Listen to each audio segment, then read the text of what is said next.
Salut tout le monde, bienvenue dans, avec un jour de retard, la séance de découverte des maisons typiques grecques. Et on va essayer de faire tout ça via l'analyse de cette maison un petit peu typique, mais d'abord, son histoire. Alors c'est une maison construite aux alentours de 1925 qui appartenait aux grands-parents de la personne qui nous l'a vendue et qui est taillée dans la roche. Elle est taillée dans la roche à flanc de colline, donc une colline qui se jette dans la mer, et vous pouvez voir ça via les petites marches qu'il y a ici. Et ces marches qui nous servent d'étagères aujourd'hui, en fait, à l'époque, n'étaient pas visibles, puisque tout le sol était rehaussé à ce niveau-là. C'est pour ça que l'armoire derrière moi, qui était initialement prévue correctement, m'arrive aujourd'hui à l'épaule et se termine à 2,50 m, inaccessible.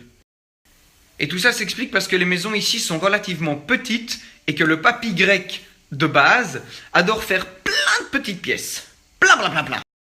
Et donc avant, si on rentrait, ici on avait la cuisine, un escalier qui montait là avec le salon, et puis encore un escalier qui revenait au-dessus de la cuisine avec la chambre à coucher. L'intérêt aussi de ce système de plancher rehaussé, c'était de créer l'équivalent d'une cave artificielle où ils y stockaient toutes les denrées alimentaires pour l'année. Et à propos de stockage, au bout de la cuisine, on a conservé la vieille auge à huile dans laquelle ils mettaient de l'huile d'olive. Alors il y avait des cailloux, mais ils s'en foutaient, ça tombait au fond et ils la consommaient comme ça. Et puis une autre conséquence de toutes ces pièces multiples, c'était que les plafonds du coup étaient vachement plus bas. Et donc les plans de travail aussi, regardez. Puisque techniquement maintenant, le plan de travail standard arriverait au niveau de la cuisinière, mais là c'est le plan de travail taille papy qui t'arrive un peu au-dessus du genou. Voilà. Bon, ça c'était pour la pièce du bas, mais il y a aussi la pièce du haut. Nous pour le moment on doit sortir sur la rue pour y accéder, mais avant eux ils avaient une petite trappe là. On peut sortir ensemble pour voir la petite cour et le début des marches avec notre façade. Et puis rendez-vous en haut.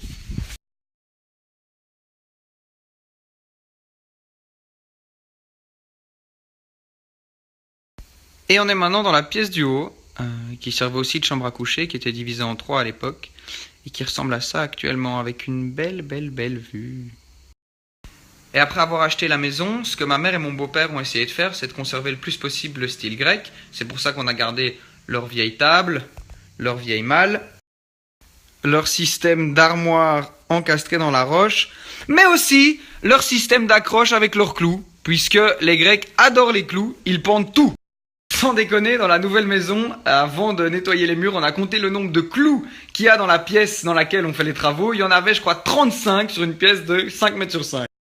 Les icônes, les photos de la famille, la gousse d'ail, les vêtements, les ustensiles de cuisine, tout y passe. Et puis avant de redescendre, on n'échappe pas à un petit panoramique avec le port ici de l'Outraki en bas, là où je vais me baigner, et la route.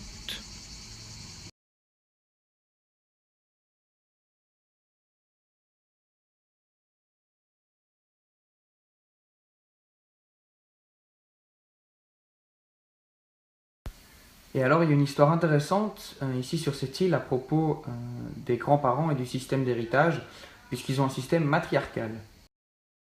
Pour résumer, c'est la femme et la mère qui a la possession des biens et de la maison, et ça vient du fait que les maris étaient des marins et donc partaient en mer. Un énorme pourcentage des hommes de l'île, entre 80 et 90%, travaillaient sur des énormes navires qui étaient parfois envoyés en Australie ou aux États-Unis. Ils s'embarquaient donc pour des voyages extrêmement longs, le bateau pouvait faire naufrage et eux-mêmes pouvaient prendre la décision, une fois arrivés là-bas, d'y rester. Et c'est pour ça que pour protéger les femmes et les enfants, c'était la femme qui transmettait les biens aux enfants au cas où on n'avait jamais de nouvelles du mari. Alors on dit souvent que les Grecs sont un peuple de pêcheurs. Je vous jure que c'est vrai. Quand ici que je dis que je suis belge, tout le monde me dit « Oh, dans ma jeunesse, j'ai été au port d'Anvers !» Beaucoup de papys du village ont été marins. Et c'est un côté vachement pratique parce que sur les bateaux, ils apprenaient à parler anglais. Yes! Μιλώ λίγο ελληνικά. Λίγο. Τα λέμε! Γεια!